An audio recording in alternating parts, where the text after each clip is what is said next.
Hace unos días celebré mi cumpleaños y esta semana he aprovechado en descansar, intentar terminar el libro que estoy leyendo, jugar videojuegos con mi novia. Si se preguntan, estamos jugando Cloudpunk, un juego indie disponible en PlayStation, Xbox y PC. Y no me están pagando para decir esto. Y por supuesto también estuve escribiendo. Pero más importante, estuve descubriendo cómo es que funciono como escritor. Me gusta mucho hablar de escritores, novelas y películas, pero nunca les he contado acerca de la vida de escritor que intento tener. Soy como muchos de ustedes, o quizás ustedes son como yo. Chicos y chicas que intentan escribir una historia, quizás una novela, en algún momento y con algo de suerte ver su libro publicado en alguna librería de la ciudad. Esos son tus sueños, y los míos también. Pero ¿sabes qué se debe hacer para que un sueño se haga realidad? Despertar. Y claro, escribir. Yo soy Jairo Morales, sigo celebrando mi cumpleaños y en este episodio hablaremos sobre el esfuerzo que debemos poner en este camino de ser escritor o escritora. Así que sírvete una gaseosa o soda o bebida carbonatada, como desees llamarlo, y comencemos. Esto es El Rincón del Escritor.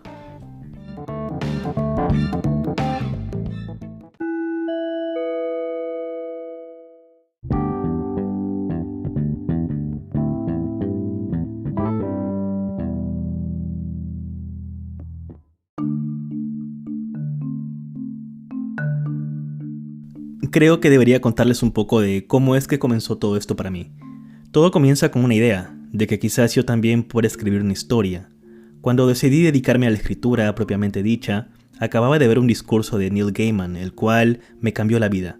El discurso se titula Make Good Art. Era un discurso destinado a los graduados de una escuela de arte, si no me equivoco. Yo apenas comenzaba a trabajar en publicidad y apenas comenzaba a tener una idea de cómo era que funcionaba el mundo. Lo único que sabía era que había personas malas y personas buenas, gracias al libro de El Hobbit de Tolkien que había estado leyendo meses antes.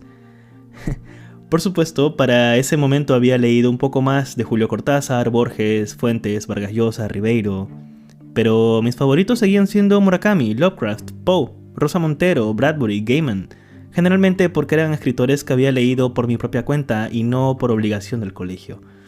Y la lista sigue así. Ese año decidí algo muy importante que marcaría toda esta década de mi vida. Me dije que no trabajaría en ningún lugar que me hiciera sentir miserable y que siempre me permitiría el tiempo para escribir. Por ese entonces leía mucho y cuando digo eso me refiero a que también leía artículos de noticias, entrevistas. Había hecho, digamos, una especie de rutina el despertarme y ponerme a leer todo tipo de reviews que recibía, que leía, que de pronto era como que una especie de devorador de muchos artículos de lectura, de libros, de revistas, de todo.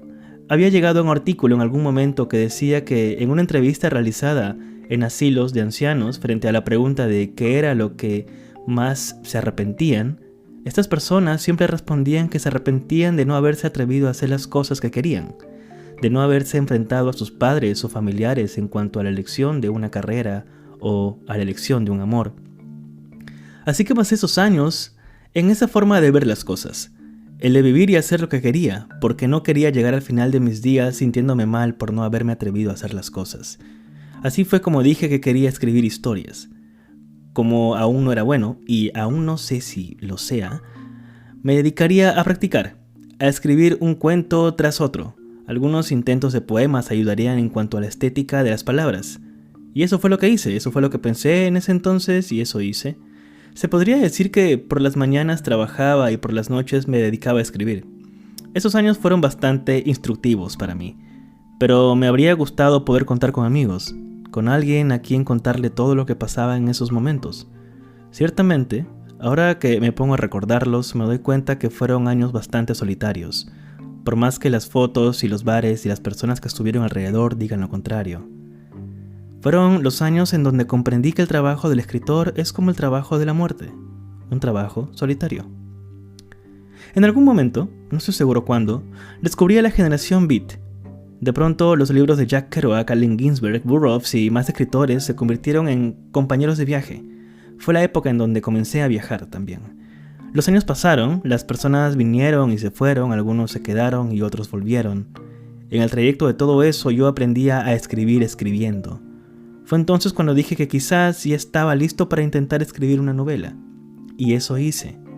Ahora, me ahorraré el largo cuento de cómo es que escribí mi primera novela y todo lo que pasé para publicarla.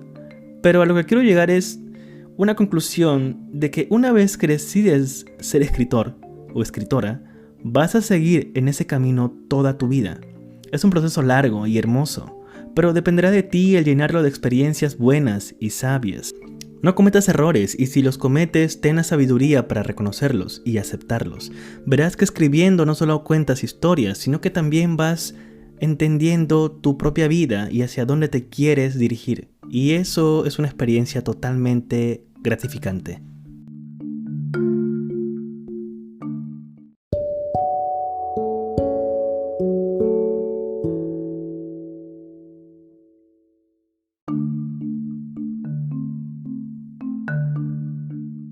Quiero comentarles ahora sobre cómo el arte es algo que nos puede salvar. En episodios anteriores hablamos sobre libros a los cuales volvemos y películas que te pueden inspirar para escribir. Y es bastante cierto. Pero lo que quiero mencionar aquí es que todo tipo de arte en general te puede ayudar a crear historias. Pero no solamente eso. Eso es lo que les digo, el arte te puede salvar. En algún momento, en algún lugar, leí que muchas veces tenemos el arte como una muestra de que estuvimos en este mundo. ¿Recuerdan lo que les hablaba de las respuestas que daban los ancianos frente a la pregunta de qué se arrepentían? Bueno, eso es algo que está en el fondo de mi mente siempre. Y cuando lo recuerdo, me pregunto si lo que estoy haciendo está bien, si lo que estoy escribiendo valdrá la pena. Y no lo sé. Solo el tiempo lo dirá. Pero aún así se escribe, aún así se crea arte. Un ejemplo lamentablemente triste de alguien que hizo arte con esas mismas preguntas fue Vincent Van Gogh. A lo largo de su vida solo vendió una pintura, solo una. Fue cuando murió en donde poco a poco sus pinturas comenzaron a tener una fuerza enorme y deslumbrante. Me gustaría que Vincent estuviera vivo ahora y viera el enorme cariño que le tenemos. Como un paréntesis, si vieron Doctor Who, entonces sabrán de la existencia del episodio de Vincent and the Doctor, en donde nos muestran una escena de Van Gogh viendo sus pinturas siendo expuestas en un museo en tiempos modernos. Es realmente muy bello. Volviendo al tema, una vez me preguntaron por qué escribía, y mi respuesta en ese momento fue porque así no moriré, porque por más que yo ya no esté, mis historias, si es que son lo suficientemente honestas y fuertes, se quedarán. Un ejemplo claro tenemos a los libros de F. Scott Fitzgerald, de Ernest Hemingway, de Ray Bradbury, de Ursula K. Le Guin, de Terry Pratchett, y así la lista continúa. Pero sobre todo los de la generación perdida. Hablemos de Fitzgerald y Hemingway. Esta década serán 100 años desde la época dorada de París de 1920, luego de la guerra. Han pasado 100 años y las personas siguen hablando de lo que se hacía en esa ciudad durante esa época, de los escritores, de los pintores y las fiestas que tenían, que por cierto eran fiestas muy salvajes por lo que he leído. Pero no solo de libros y pinturas vive el escritor. Las películas y la música son una parte muy importante. Al menos lo son para mí y creo que deberían serlo para ustedes también. Porque la inspiración está en todos lados. Les cuento un secreto. Cuando estoy bloqueado o busco alguna inspiración, siempre entro a Pinterest y busco fotografías de paisajes, lugares, de lluvia, a veces fotos de gatos y cosas que me ayudan a volver al ambiente de lo que sea que estoy escribiendo. Sobre la música, les hablaba del hecho de que comenzaba a viajar mucho y a leer libros de viaje, pues el soundtrack de la película Into the Wild, o Aventuras en Alaska, creo que es el título en español, es algo que siempre tengo presente. La música de Eddie Vedder, el cantante de Pearl Jam, es una música que me inspira y me da ganas de dejarlo todo y viajar, por supuesto, pero me ayuda a escribir, a describir emociones que no sabía que tenía, a describir palabras que no sabía que conocía, y así. Escucho mucha música porque siempre quise ser músico. Bueno, aún quiero ser músico. O quizás ya soy músico y aún no llego a esa línea de tiempo. Sea como sea, el arte, cualquier tipo de arte, siempre será bueno para un escritor. porque será como acumular energía para seguir creando. Es un pozo que debes llenar siempre y no dejar que se seque. Recuerda siempre eso.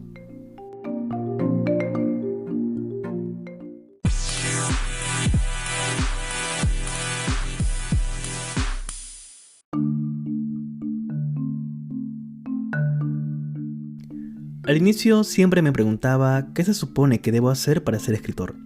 La respuesta siempre fue sencilla. Lo que debo hacer es escribir. Pero, ¿qué pasa si estoy escribiendo? Pues termina lo que estás empezando o lo que has empezado. Y si no puedes terminarlo, al menos comprende qué te detiene y vuelve a escribir una nueva historia. Estas preguntas me las repito al menos un par de veces al año.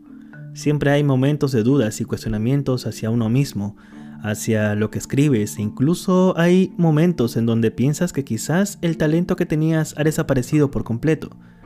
Y déjame decirte que cuando piensas en esas cosas, probablemente estés equivocado o equivocada. Muchas veces lo confunden con la falta de inspiración.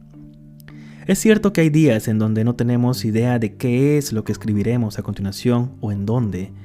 Ni siquiera sabemos si lo que hemos escrito es bueno. Hay días así. Yo los llamo los días malos. Pero si hay algo que debes recordar, es lo que haces durante los días buenos. Vas a tener que seguir avanzando. No creas que porque de pronto sientes que oyes escribir una escena, ese cuento o novela ya no sirven para nada.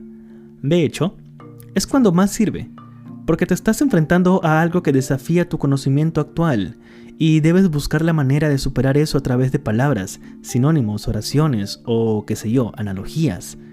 Lo que quiero decir es que si en el mundo real te encuentras con una barrera que cubre el camino, no regresarías al punto de partida, sino que buscarías la manera de llegar a través de otro camino, o te harías un camino nuevo.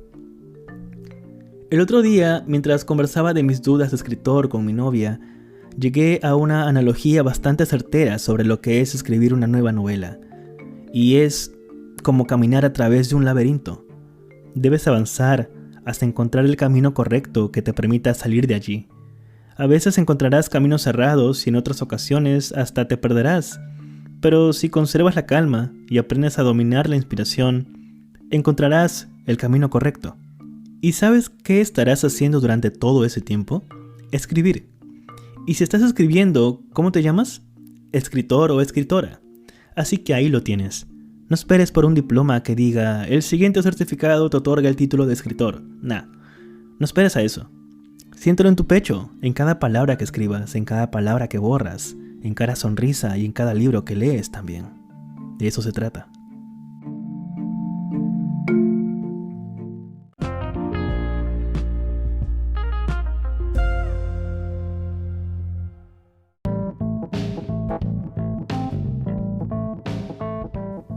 Y eso es todo en este episodio del podcast. Espero que les haya gustado y se sientan un poco más inspirados e inspiradas para seguir escribiendo la historia que tienen en mente.